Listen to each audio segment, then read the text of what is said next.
Brilliant. Welcome, everybody. Thank you for joining us for this top tips for climate professionals in transition session. My name is Joey. I'll be the first of three speakers here. You can see Charlie and Megan here as well. So I'll have about 15 minutes with you before I pass over. And so let me do a quick intro of myself, and then I'll pass over, and then we'll come back round. So I'm a coach, I'm a facilitator, and I'm a retreat host, and I've been coaching since 2011. And in my work, I support leaders and small business owners working in climate, social, and environmental justice. The main essence of what I do is I support big visions, deep resilience, and consistent action towards systemic change. Let me pass over to you, Charlie, to do an intro. Thanks, Jerry. My name's Charlie Cox. I am a climate change coach, and when I'm not coaching as a climate change coach, I am the co-founder of the Climate Change Coaches, which is a B Corporation helping organisations to transition. And in that business, we work with multinationals and not-for-profits. As a coach, I've been coaching for now about 12 years, and I tend to work with people who are changing career into a climate career. So I've worked with people from all over the world who've woken up to the climate crisis and said, I've got to do something about this.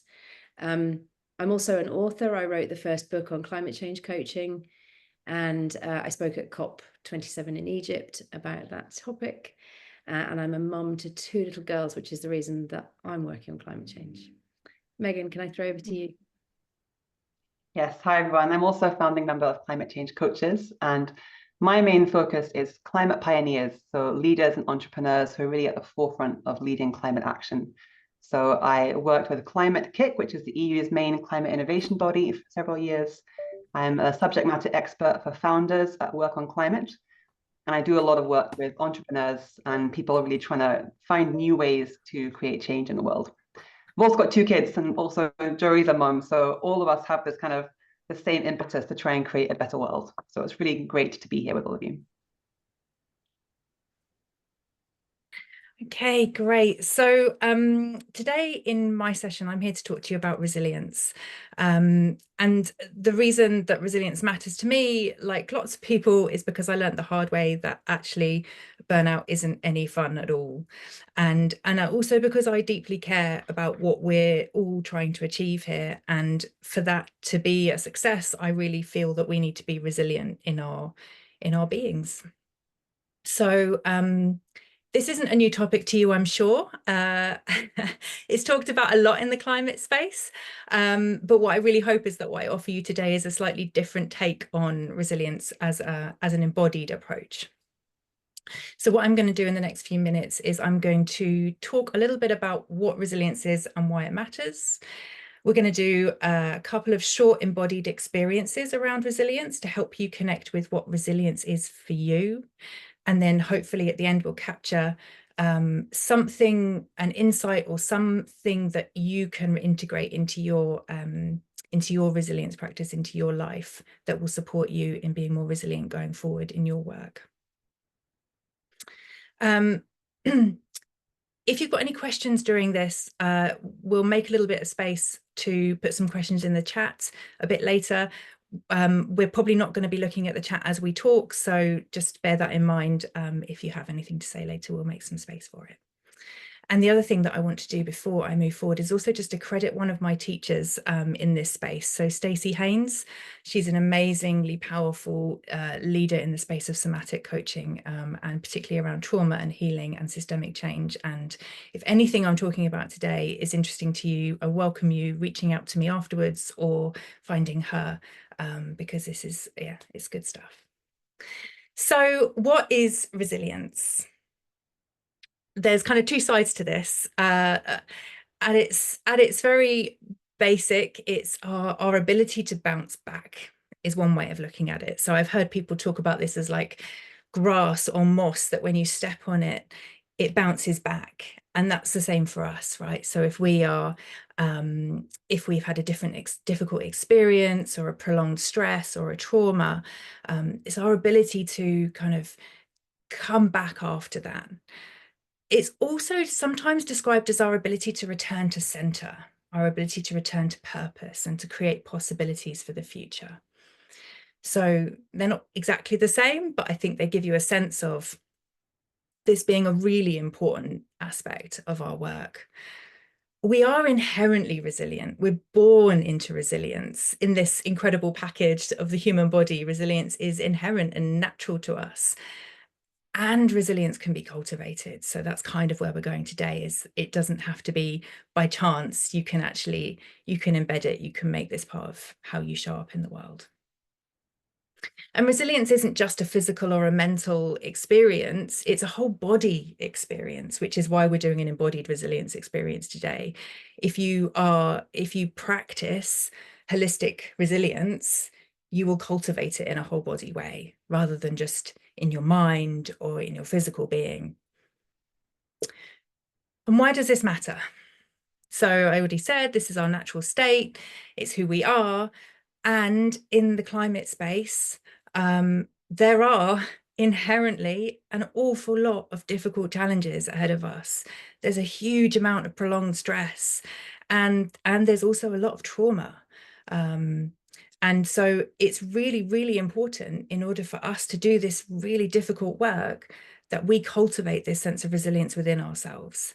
I'm sure you've all had experience of this, whether it's digesting the intellectual nature of it or the emotional nature of it, or coming up against difficult conversations or difficult situations.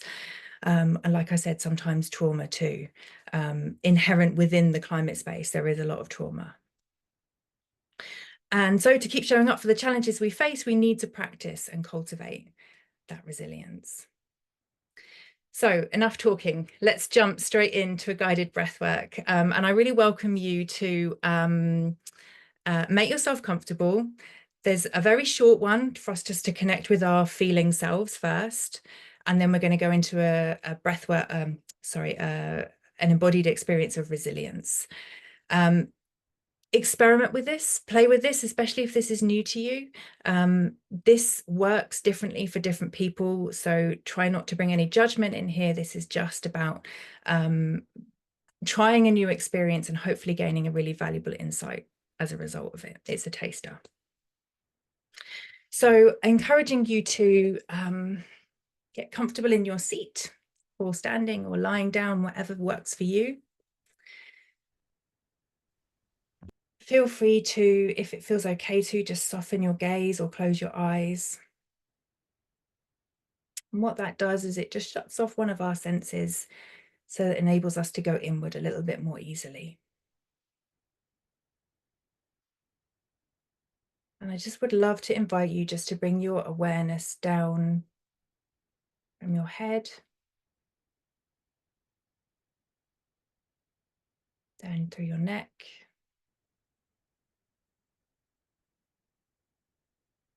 into your chest.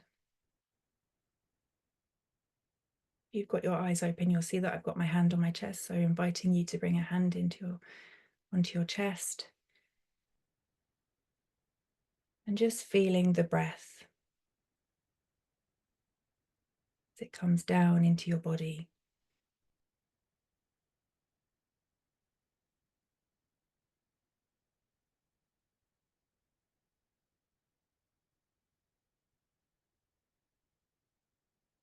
Bringing your awareness back to your breath if it moves away.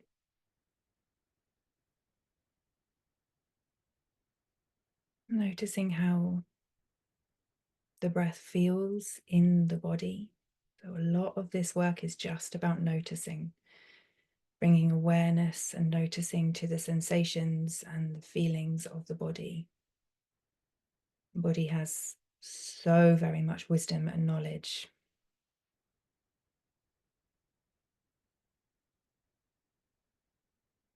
Just continually bringing yourself back to noticing whether there's warmth,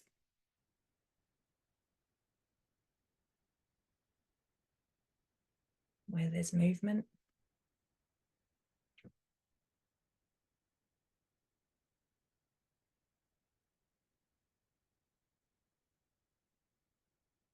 Great. Just a very short breath work to get us into our feeling selves before we go into the embodied resilience. So while you're in this calm state, I'd just love for you to bring to mind an experience of resilience for you. Something that brought you a sense of hope or wholeness or connection. Possibly a time or moment when you were with others or in nature or with animals or in community, or there was music or dancing. All of those things have been shown to build resilience.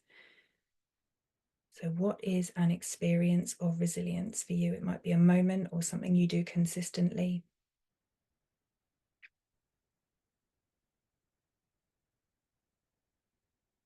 And just connect with it in whichever way you can, whether it's a memory or an image or a feeling or a sound.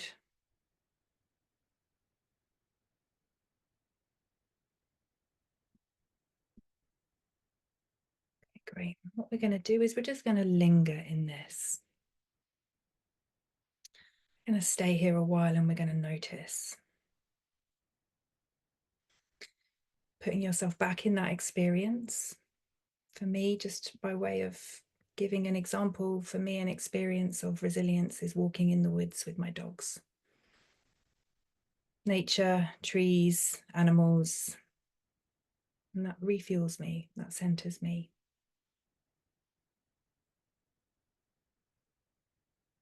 So connecting with whatever it is for you, putting yourself back in that experience. And really allowing yourself to notice, where are you?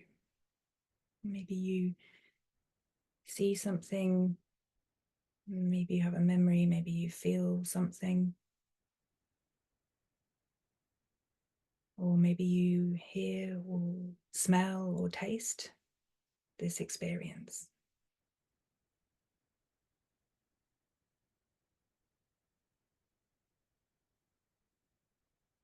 What's around you? What is in that environment?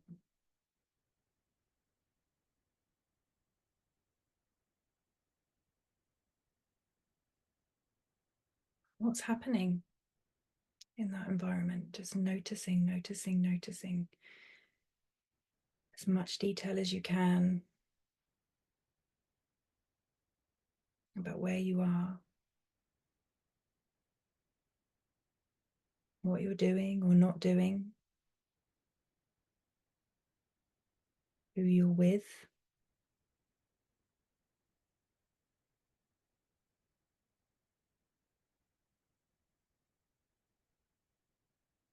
And how that feels in your body.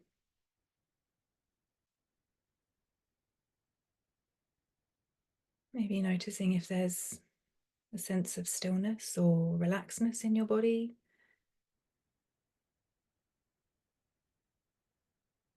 Maybe there's temperatures you can pay attention to.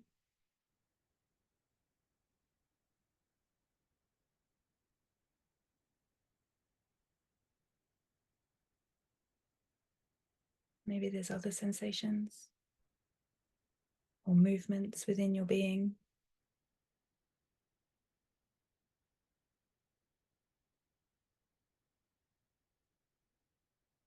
Notice the people or beings you're with and feel the connection.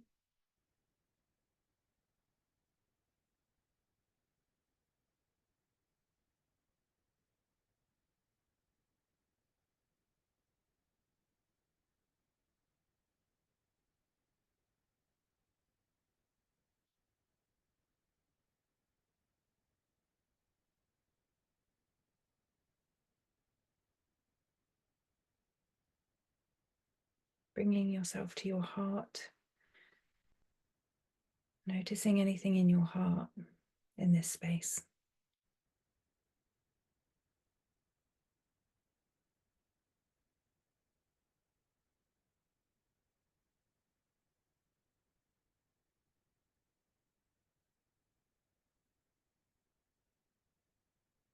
So This is just a taster.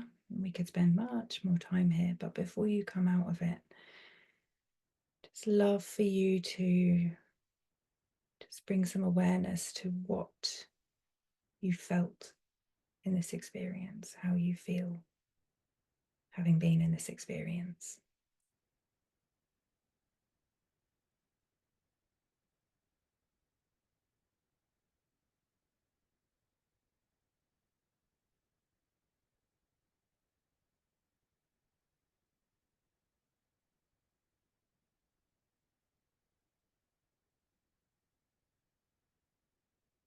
Okay. If you want to put in the chat how you feel, you're very, very welcome to, just so you can share with other people in this space. And while you do, I'm going to keep talking about how we can use this purposefully and intentionally. Thank you. Thank you for going there with me. I hope that was useful. There are two ways this thematic embodied resilience practice can work for you, can be in service of you. The first is it can help us recognize what brings us resilience. So probably everyone on this call, there was just a slight change, something different, something unique to them about what that thing was. And so we can use that information, that's power, right? We can use that and seek those things out in our lives. So for me, you know, it's the woods, so I seek out the woods. Whatever the thing is that came up for you, if hopefully something did, seek it out, use it. The other option is that we can use the process of recollection, what we just did. You don't need me or anyone else here to do that with you. You can go into a 2-minute embodied practice. And the very experience of practicing it has a very similar effect on your physical form, on your whole being. The other thing that I really love about this as well, which is different, I think, to resilience that isn't taught in an embodied way, is that it's not about shoulds and doing more and making life more of a tick list. It's about doing things that really resonate, really land for you, really refuel you, and it's really simple. So before I pass over, I'd love to just ask you one insight you took from this, one insight of a learning, something you could embed more into your practice, into your life, if you wanted to. You can just think it, you can write it down, you can put it in the chat if you wish. One thing you could take from this, if you wish to build your resilience into your routine, into your life.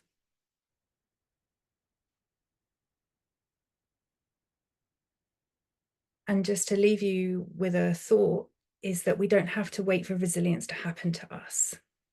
We can purposefully practice resilience because what we practice is who we are, and it really matters. Thank you.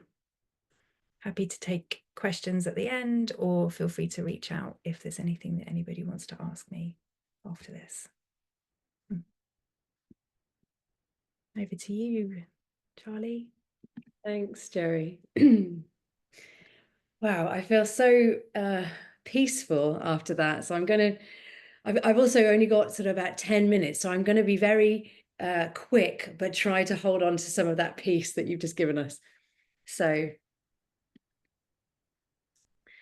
I'd like us to think differently about career change. I'm going to share some of the insights that I've gained from coaching people like you, essentially, through changing career.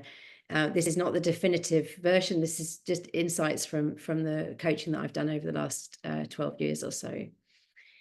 And I wanted to make this very practical and give you some sort of top tips or some things that you can be thinking about, different ways of thinking as you go through this change.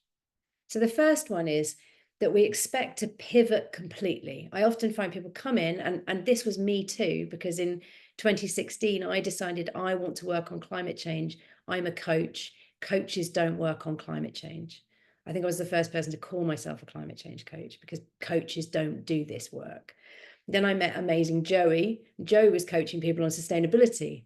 So Joey's doing it, But when I talked to people in mainstream coaching, they said, no, we're not allowed to do that. That's being an activist. So I was a bit at sea, and you might be a bit at sea too, thinking, well, how do I take my skills and make them work in this space? And so often we come in and we think, right, I'm going to have to be a scientist. I'm going to have to be something technical in a hard hat and a high-vis jacket. And actually, what I've seen from the way people change career is that they think they're going to swing 180, and they actually, move maybe 10 or 20 degrees. And that's enough to feel meaningful and purposeful, because it's now in relation to the climate crisis and not in relation to something else that feels more extrinsically motivated, like status or success or those kind of things that we get bored of. So if you've got a story that you're going to have to change completely, just notice that and say, well, maybe, what if I didn't have to? What would that be like? Maybe that's making the change harder. The second is we think we're going to have to learn completely new skills. And often we can transport our existing skills over. So we think, this is going to be, like I said, hard hats, shimmying up a wind turbine in my lunch hour. It probably isn't.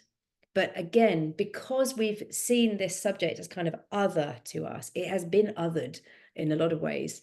In the news media, you don't see a lot of people in pictures of the climate crisis. So it's very difficult to see the multiplicity of roles that exist out there. So you've probably all seen this, but this was what came to mind when I was thinking about this session this morning, that often we think we're going to have to go straight to here, the new job, new sector, everything's going to be new. What I see is people doing this or this.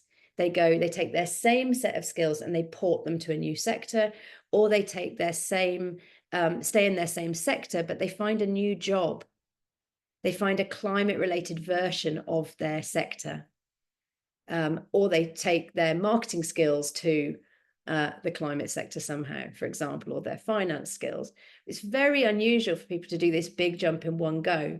And so again, if you're telling yourself that's it, that's what you've got to do, and there's no other way, go easy on yourself. You could do this, or you could do this, and you could feel a real sense of purpose in that shift. And that's another point which I haven't got a slide around, which is expect it to take time, and don't put yourself under loads of pressure. Allow it to take time. And that's not to say, slow down, don't be impatient, be impatient. But I guess what I want to say is that as you change, these intermediate steps, if you get them right, they feel purposeful. And it doesn't matter that you've not reached the end destination, because you feel that sense of purpose on the journey. And that sense of purpose on the journey will actually probably make you feel like you're having a real impact. You will be having a real impact on the climate crisis. So again, it's about our mindset as we go into this, and making sure that we're not putting ourselves under tremendous pressure, because that makes it not a lot of fun. And as Joey's just spent a really fantastic 15 minutes explaining, that diminishes our resilience, and that makes you less useful to the climate crisis, which is the reason you're wanting to do this work in the first place.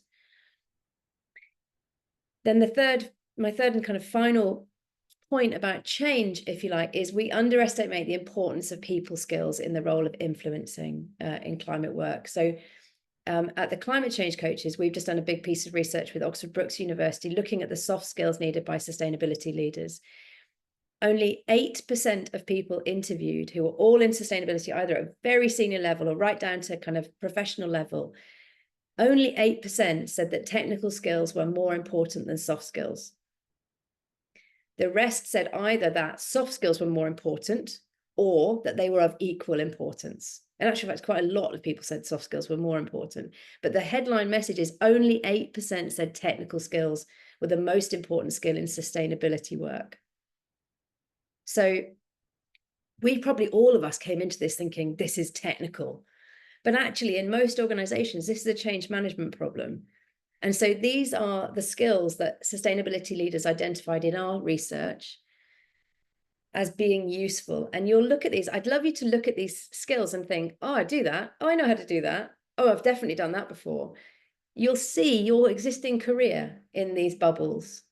You've got a lot of these skills already. And what I see happening in terms of people burning out in sustainability is that they don't realize this. They come in and then they feel inadequate because they hadn't put emphasis on the soft skills. They've been relying on technical skills to make all the change they need. And then they beat themselves up. Maybe I don't know enough. Maybe I need to learn more technical skills. When actually having really good people skills is invaluable in this space. And you can find the full research report here at climatechangecoaches.com, Sustainability New Skills Research. You can download the report there. You can watch a video of our launch where Dr. Karen Cripps from Oxford Brookes talks about the research. You can also take a quiz. This is so much fun. It's about 4 minutes. And it will tell you at the end, you'll get a bit of a research, a small report that will give you tips for how to improve your soft skills. It will basically give you a sense of what people in sustainability do and what you can do. So there's a QR code for a bit of fun. It's completely free. It's just a quiz, but we have a lot of fun doing it. And then a bit of a plug before I move on to my next point, which is we have a course at the Climate Change Coaches to develop coaching skills in people working in climate and wanting to work in climate. So I'm offering you guys today a 20% discount on that course if you use GTC 20CCC. And that course starts in, I think it starts today, or is it tomorrow? I should know tomorrow. this. Yes, tomorrow. And Megan is teaching it with our colleague Claire. And it is 6 weeks, 2 hours every week for 6 weeks, and it will set you up with some of those soft skills. Okay, so a couple of last things. One of the things that people have told me really helps, and that I've seen people doing really well, is adopting a mindset of finding out, not showing your knowing. It's so easy to go into this process feeling inadequate in terms of our knowledge. And then what happens is we feel like we have to show our knowing in order to feel confident, sure-footed, and to feel a sense of belonging and acceptance with this new crowd we want to hang out with. Actually, in my experience, people value people who ask really insightful questions more than they value people who tell you lots of stuff. And I'm wanting to put money on the fact that most of the people in this room know how to ask really insightful questions, but don't realize that that in itself is valuable and is a skill. So please fall back on that ability of yours to think, oh, I don't understand that. I'm going to ask a question about that, because often you unlock new knowledge for the person you're asking the question of. This is a coaching skill. And when you unlock new knowledge for someone, they remember you so positively. Wow, it was fantastic talking to Joey because she just made me think about it differently. And you didn't have to show any knowing. So this is a skill for the whole of your career, but definitely for transition, when you don't know a lot, don't try to, because it's just stressful and it diminishes your resilience. And it also might mean that you end up saying something that isn't accurate and diminishing your credibility with the other person. So then the final thing, one of the things I said I was going to cover off today was how to talk about this with family members when you are giving up a perfectly good job to go and work in climate. I've done this about 4 times in my career. I've given up perfectly good jobs. One of them was in London to go and work in West Africa. I went from something like, not a huge salary, something like £4,000 a month to £400 a month. That was a difficult one to explain to my family. But in each one of those stages, what I did and what I've seen other people do, more importantly, is speak intrinsically from the heart. We feel a bit bashful about doing this. We feel like we're the only ones that are intrinsically motivated, by which I mean we're the only ones that are motivated by something bigger than our own needs, by our sense of purpose and values. So we think other people are extrinsically motivated first and intrinsically second, even though we are making this decision the other way around. So a good example might be, I bought a Fairphone because it's completely, recyclable. We might not say that to other people because we think, well, they're going to think we're a bit naive or we're a bit daft. And so we say, I bought a Fairphone because it was on offer. It was really cheap. Now, actually, that wasn't the reason we did it. And we do the same thing with career change. Oh, I'm leaving my sector because it's a dying industry and the smart money is moving. When actually I'm leaving because I really am worried about climate change and I want to make a difference. And as we're doing that, of course, we're also making it okay for other people to be worried about the climate crisis. So we're doing a really important piece of advocacy in there. It doesn't hurt to always say, you know, I know that not everyone can afford to do this. I know that not everyone is in the same position as me and can make this change. But because I am, I'm going to. So that the other person you're speaking to doesn't think, oh, well, they're obviously looking down on me because I'm not making the change. You can add that little bit in. But I would really encourage you to speak from the heart about why it matters to you and not why it matters to humankind, because that's where the blame bit can come in. But, you know, like I said, I've got children. And when I had my first daughter, I really wanted to do something about this. And that was the reason that I made the shift into the climate world. And I know not everyone can do it, but it really mattered to me. So that's what I did. So that is everything I wanted to share with you today. We're going to take some questions at the end, but please put questions in the chat as you go along, as we're finishing up here. And I'm going to hand over now to Megan. Thanks, Charlie. And there's some great questions in the chat for you just there from Damien and Federica, just so you know, let me circle back. All right, so we've talked about resilience and why it matters in this space. We've talked about some of the mindset shifts to think about as we're going into climate, or we want to go into climate. And so I want to finish our hour together by talking to those of you for whom the transition is perhaps more complex or more multi-layered than looking for a climate job. So there may be some of you listening for whom this transition is a time where you're thinking about following a different path. You've got a big dream, and maybe this dream doesn't actually involve working for somebody else. Maybe it's about starting your own venture, or trying out being your own boss, or running your own business in climate.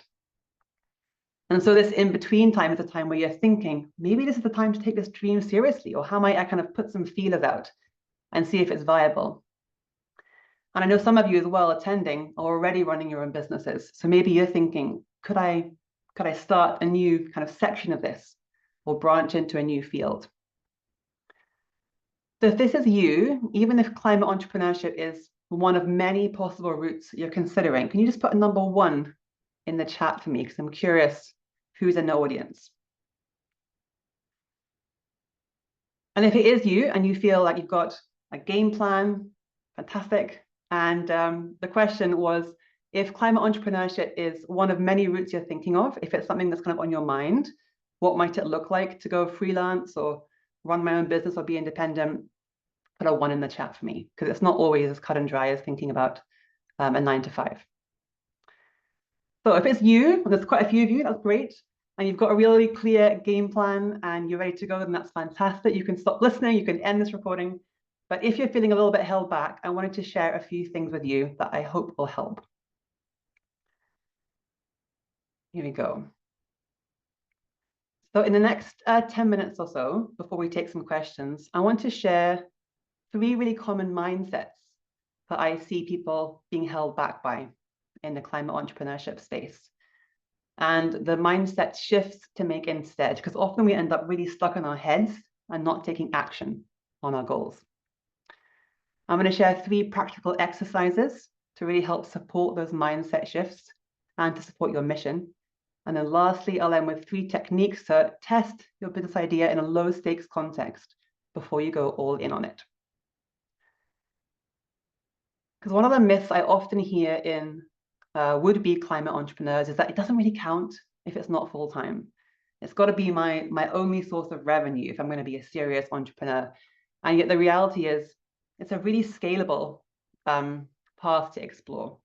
You can start as a 10% entrepreneur, see how it goes with a bit of a portfolio career, and then grow that independent source of income once you've tested out your market and tested out your offer. All right, let's go for the first mindset then. I don't believe I'm capable of doing this. So transitions are really fertile territory for self-doubt because so much is new and you can feel like you're really hit by imposter syndrome sometimes as well. And as a consequence, you don't put yourself out there. You don't get as visible as you might online or on LinkedIn. You don't do things that feel like they might really take you where you want to go with your goal, because that imposter, that self-critic, that kind of inner gremlin starts to natter at you. And so you really end up in your head. And when you're in this place of self-doubt, it's really easy to get a bad case of comparisonitis, which is basically where you compare yourself to people who seem to have it all figured out. And social media is just a wonderful place for really exacerbating this, right? You can just end up spending hours scrolling through LinkedIn, looking at everyone else who seems to have it made and who's figured out their business and seems to just be really successful. I've done this lots of times. So I think we all do. We all get pulled into it because social media just looks really shiny from the outside. So it's a kind of a vicious spiral. And so it's easy to extrapolate when you're in this headspace that if I were on the right path, I'd feel more confident. I'd feel less self-doubt. But that's actually not at all the case. So if anyone resonates with this, if anyone gets caught in self-doubt sometimes, you can put a 0 in the chat, because I think it's a very human experience that you can get caught in this self-doubt when you are in transition or when you're kind of figuring out next steps. The alternative mindset to really try to emphasize is everything I want is on the other side of discomfort or fear. This is true individually, but it's also true collectively. So if you think about this image here, your comfort zone is in the middle. The growth zone is kind of on the next bit out, where you're on the edge, you're stretching yourself, you're doing some stuff that feels really uncomfortable. And then you have the panic zone on the outside. We don't want to be in the panic zone because then we end up feeling really paralyzed and we go into flight or fight mode. But we do want to keep ourselves in that growth zone. And if you think about everything that you've achieved in your life, everything that's been worthwhile, it's involved some type of experience in that growth zone, being able to expand that comfort zone over time. And because we're talking about climate change, our collective big dream, right, to reshape society, to create a more sustainable future, that's also very not in our comfort zone. We're going to have to stretch and get uncomfortable and face some really big fears in society. So collectively, this growth zone really matters. So one of your superpowers when you're thinking about your self-doubt is to connect with something that matters even more than staying in that comfort zone. So maybe it's actually, I want to really spend my career tackling something that matters. Or I want to have the autonomy and flexibility of my time and choose when I work and when I don't work. Or maybe it's I want to leave a legacy that my kids can be proud of. Or I want to pursue intellectual curiosity or creative challenge. Connect to what matters more to you than staying safe from your fear, and remind yourself that everything you want is on the other side of being able to navigate through that. Because wouldn't it be so amazing if you were so caught up with your sense of mission and calling that you just forgot to look at anyone else's dreams because you were so enamored with what you felt you were building? So practical action. There's 2 things you could do after this call. One is to create a wins tracker. So track all your successes, wins, and milestones, big or small, and what led to them. Because often when we're in imposter syndrome, we tend to say, oh, well, that success was just a fluke, or it was down to luck. But actually, if we start to track the things that we do that lead to wins, we start to see that we actually create luck by being strategic, or by having conversations, or by taking risks. And track all your compliments as well. And people say, you did a fantastic job. Make sure you note that down and review it, especially when you need a boost. Give your brain more evidence for why you can actually count on yourself. You can take a bet on yourself. And then secondly, this question here, the second question, comes from positive psychology. And there's evidence that when we look back at our lives with a sense of achievement and we connect with that sense of competency and capability, it gives us more hope in the future. So this is a really fantastic hack for you if you're feeling kind of impostery. Look back and ask yourself, if a younger me could see my life now, what would they be proud of? Because we tend to look for gaps and things that we haven't yet accomplished. And yet our past selves will be blown away by all that we have managed to do and explore and create. and the ways that we've stretched ourselves. That's not just about the external accomplishments, but also about how have we pushed ourselves, how have we been courageous, how have we been resilient, as Joey was talking about. So second mindset, I see a lot from somebody who's thinking about launching a business to people who are very seasoned in entrepreneurship, and people who aren't even entrepreneurs at all. I need clarity before I take action. So it's easy to wait until we feel like we've got the master plan figured out before we take that first step, because that feels safe, right? But the problem is it feels very exhausting to do that.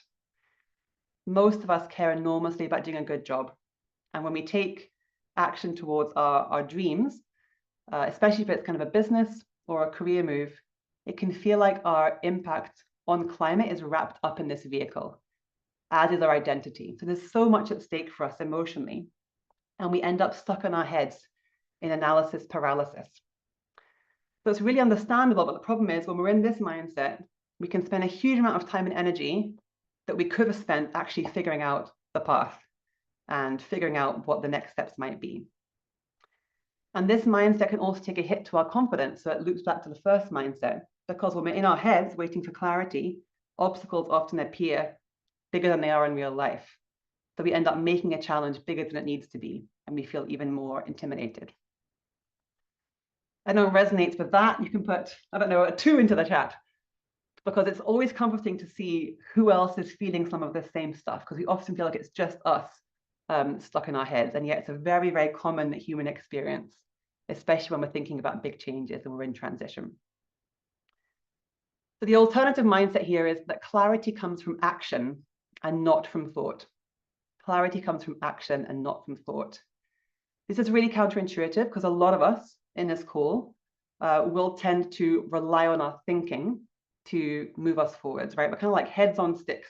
That's why it's so important what Joey did when we got back into our bodies. We tend to think that our brains will tell us the answers. The problem is, if we wait till we feel ready, we're doing ourselves and the world a disservice, because we already have stuff to offer, and we don't have that much time to start making an impact. You probably heard that quote. It's kind of hard hitting. I heard it once, and it said, somebody less qualified than you is living your dream. Because they didn't wait till they felt ready. And I'm somebody who often waits until I feel ready. And especially running my own business, I've had to completely relearn this way of taking action. So once you start taking action, you'll get more clarity in months than you would in years of just thinking about it. I can speak from experience and from my clients' experience. So your practical action here after this call is to brainstorm 5 potential actions or baby steps that you could take in the next 7 days to move you closer to your goal. Because the key when you're in this headspace of waiting for clarity is to take action as quickly as possible. So that might mean I'm going to reach out to somebody who's doing what I want to do and ask about their experience. It might mean I want to sign up for that program or that service because that will help me put skin in the game. I've got money on the line and that will help move me forwards. Or I want to write an email to somebody and take a bit of a risk. So what might that potential action be? A while ago, I was thinking about becoming a therapist. And the thing that I did was I volunteered in a crisis center for 2 years to get my feet wet and see if it was right for me. And it wasn't. I became a coach instead. But if I had just thought, should I become a therapist or a coach? It wouldn't have got me the clarity that I would have done if I'd actually just gone and done something more therapeutic. There's nothing like taking action. Third and final mindset, one that a lot of us know rationally isn't true, but we still adhere to subconsciously, that success is immediate perfection. If I succeed right away, that's the ideal. And again, because there's so much at stake for us in terms of our climate impact, our identity, our sense of meaning and creativity, it's very natural, understandable that we fall into this. Problem is that we put so much stock in succeeding right away that we end up again overthinking and stuck in our heads. And we don't want to be so attached to our idea of success or our idea of our business that we don't actually test what people want in the real world. We don't want to be so in love with our idea that we don't listen to what people are actually looking for. And this can lead to you pouring hundreds of hours into a project that nobody wants. I once did this. I created a coaching program that nobody bought in all my years of coaching because I hadn't tested it. And I wish I had actually gone out there and tested it much, much earlier. It was such a waste of time. So your job here is to think in terms of a lean startup approach, which is all about having a really experimental mindset. So success is a series of small experiments. You can't get from where you are to where you want to go without making some mistakes along the way. So it's time to think iteratively. There's a wonderful quote by Reid Hoffman, who is the co-founder of LinkedIn. And he said, if you're not embarrassed by the first version of your product, you have launched too late. And that's often a phrase I've used in incubators and accelerators because we want that first product to be perfect, right? We want it to be like a wild success and whiz off the shelves. And yet actually the mindset you want to be in is start out iteratively, work it out along the way, and then look back in a few years' time and think, man, look how much I learned that again, I wouldn't have done if I'd waited in my head until I felt ready. So try and pursue imperfect work in service of your big dream. So the practical exercise here is to think about, okay, if this is my business idea, what might a very small component be? How can I boil that down into a single element that I can test? That's your minimum viable product or service. How can you get as simple as possible without adding all the bells and whistles and test this on a really cheap, low stakes, low risk scale? So I'll give you 3 examples to do this. And this works whether it's a product or a service you want to run. So the first is to run 30-minute qualitative interviews. If you want some questions, some sample questions that I've used in the past, you can just email me. My email's on the bottom right. Run a series of interviews and then write about your findings online and see who resonates. So I've done this in the past. I've run 15, 20 of these interviews. Then I write about what I've learned. There's a whole series on my website about self-doubt in climate entrepreneurs. I interviewed about 20 people, and then I wrote it up into this big package. It's a fantastic way, A, to get to know what your people are actually struggling with, not talking about your product yet, but just their problem. And then B, when you actually put the findings out there, seeing who resonates and what part of this resonates most with your people. It's a fantastic way for you to learn about the problem that you want to solve. The second is that you can create a product mock-up and run it past ideal clients. This might be a landing page with a product. Take somebody, an ideal client, through your sales page and have them tell you what looks best and what doesn't look best. If it's a product, you can actually create like a pretend box and have them look at the box. All the labels are there, all the content, as if it's a real box with something in it, and have them tell you what looks most interesting, what they'd want to find out more about. And lastly, you can make a simple landing page and wait list to assess demand. So before you make anything, just create a simple one-pager online, write it as though you're selling it with all the bullet points, and then say, sign up for the wait list here. If no one signs up, then it's probably not worth making, or you have to go back to basics and tweak some of the wording. But if you get signups, it might mean that it's worth putting together a very basic version and prototyping that. There's lots of ways that you can test this before you go all in. And it can easily be a 10% thing that you do alongside your job search or alongside even a 9 to 5. So just to summarize, you want to go into these mindset shifts to support you and your climate mission. Everything I want is on the other side of discomfort, remembering that growth zone. Use that wins tracker and the reflection question about looking back. Clarity comes from action and not thought. So brainstorm those 5 baby steps. And then success is a series of small experiments, and use those 3 techniques to test the idea. So if you'd like any support with this, any one-on-one time, you can book a free session with me at this fancy QR link. You can also email me at that email below. It's my first time using a QR link. I was quite impressed that I got it to work. So these are just free hours to help you work out a game plan moving forwards. So that's a way that I can support you after this call. And here's all our contact details in a fell swoop. So you've got Joey, Charlie, and me. And then at the bottom, you've got Climate Change Coaches, where we are all part of. So you can find out more about us at Climate Change Coaches, also the course that Charlie was mentioning, the Green Transition Coach, which we're running tomorrow. You can find out about all of our work there and our research with Oxford Brookes about soft skills and sustainability. But now we're going to have the final 10 minutes or so for any questions. And I haven't looked at the chat at all, but I can see there's 16 new messages since I last checked. So it's been quite busy. So maybe Charlie, I think you had some questions right away, right? You had Damien and Federica. So do you want to have a go at answering those, and then I can catch up on any messages? I think you're still muted. I'm not sure how satisfying my answer is going to be. So I've been saving back the chat so that I can find it. So one of the questions was, there's a difference between what skills are needed in the climate space and what firms keep asking candidates for. I'm sure that Joey, Megan, and I have all sat with coachees who are incredibly frustrated for the same reason that you've explained here, that firms are asking for irrelevant skills which force candidates to acquire them to be in order to be selected in the recruitment process.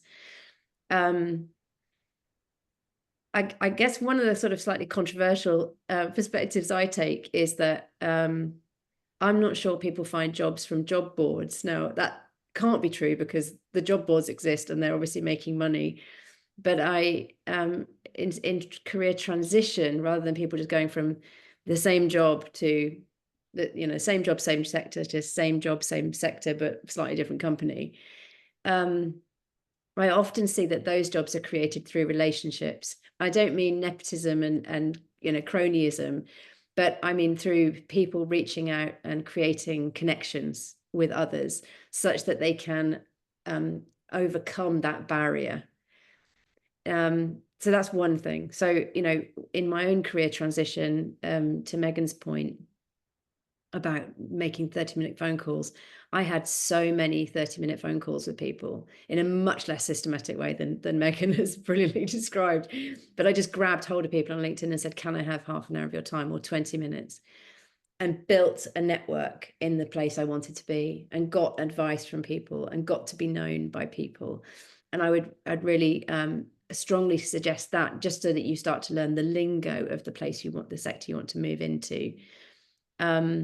So I do think employers need to get more flexible. People need to write much better recruitment adverts, but it never hurts to be known so that someone says, listen, we've got this job and I know you don't really fit into it, but I think you should apply for it anyway. And then they're looking for your application. And the other one that's slightly similar to that is Federica. How do you stand out to companies that are often looking for relevant skills and industry experience? That seems like it's about experience. And there's another one following on from Federica asking about experience. As an employer, I think we underestimate, as an employer, I strongly prize experience because our business is moving really fast and we don't have huge amounts of time to train people up. And so I do think that point about making, it's that difficult pull, isn't it? I really want to get in there, but I also don't have the experience to get in there yet. And while I can show the aptitude to learn it, I don't know how, I can't demonstrate I've done it. And so if you can demonstrate understanding what's needed, and again, that probably comes from speaking to the people who are doing those jobs right now, you maybe can short circuit that needing to have actually done it. So if you can demonstrate that you really understand what's involved and that you've done something that looks a bit like it, but in a different place, you may be able to short circuit that problem of I need experience. I don't know what the other, Joe and Megan, what do you think about that that answer? I don't know if you've probably got a much better one than me. I think much the same, Charlie. I often recommend people connect with people. I think it's all about relationships, and cultivating a community of people so that you have those connections to lean into. You can be helpful with them, they can be helpful with you. That's it. But the other thing I maybe would add is, in that 20 minutes or half an hour, if you get their time, be really clear about what you want to get from it. So that, you know, people love to help, but they hate having their time wasted. So be really clear about what you need from it, and also ask what you can do for them too, because you don't know, right? And it goes a long way, just that question. So all about connection. One thing that I have found very helpful in these is just as Joey said, when you're reaching out to somebody for a 25-minute informational interview, it's very helpful to put really clear parameters. If someone writes to me and says, I want to pick my brain, I will rarely meet with them because I don't really know what they want. But if somebody says, can I meet with you for 25 minutes and I've got 3 questions about your experience, I'm much more likely to say yes. And so the 3 questions that I always advise people ask are, what do you like about what you do? What don't you like? And what has surprised you? And as you're asking these 3 questions, in the back of your mind, listen for, do I like this person? And could I see myself becoming this person in 5 to 10 years? So it's not just about the skill sets. It's about, if I interview 20 people in the jobs that I want, I'd hate all of them, it's probably a sign that you're not really going to go into the right sector, because there's something about the culture fit that's not going to click. So that really helps you kind of, it's a different take on having these connections. You probably won't hate them, they'll probably be lovely people, but you want to just have that in the back of your mind. Someone in the chat also put something about systematizing as well, much to your points as well, Megan, and just making this a resilient process. So not feeling you have to do everything all in one day. So yeah, building a routine.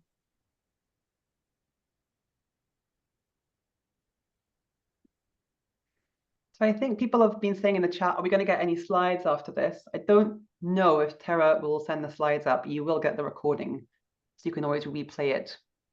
And if you really want some of the resources that we've shared, you can always email us individually. These are our websites, and then we can follow up with you with anything that's useful.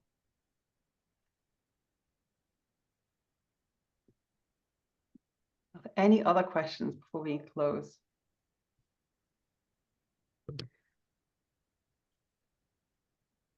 Feel free to unmute too. I just noticed it wasn't a question, but a great comment in the chat that when one of you was job hunting, your brother-in-law would celebrate every application sent, not every interview offered, but every application sent. I think that's something that we can't celebrate enough, the process here. And often when we work with big organizations, their sustainability teams aren't recognizing the wins they're making in the process of change. And yet those things are about galvanizing people and getting people interested. Every time you send an application, you're practicing for the job you get. And actually, sorry, one other point, I don't know if I can throw this in, but something that I've learned over the last 20 odd years is apply for the job you don't stand a chance of getting. And so, if there are 100 jobs from 0 to 100, the kind of the thing we think of doing is going for job 70 because it's safe. I can definitely get job number 70 out of 100 because it's safe and it's a dead cert. What about going for job 95? You might not get it, but you might then find you get job 91. Or you might get a feedback that indicates you can get job 85. That's still 15 higher than job 70. So actually not getting something gives you some parameters to play with. It might then start to teach you that you can get something far better than the thing your doubt might have told you should just hedge your bets on. That's an entrepreneur speaking. I'm very much the 2 birds in the bush rather than the one in the hand. But I think thinking about, the rejection as, right, I've got some calibration there can be quite useful. Well, I know we've got some more questions in the chat, but we've also just reached our time. And so just in, I suppose, in respecting people's time, we wanted to make sure we ended punctually. So thank you, everybody, for connecting with us. If you've got questions that weren't answered, feel free to reach out to us individually or on LinkedIn. You can find us all there as well. And all the very best in the rest of this fantastic week full of events. We hope it's been a really great way to turbocharge your energy and inspiration for the week ahead.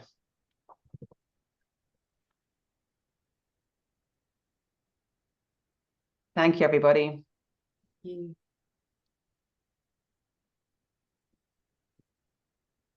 Thank you. Thank you, Joey.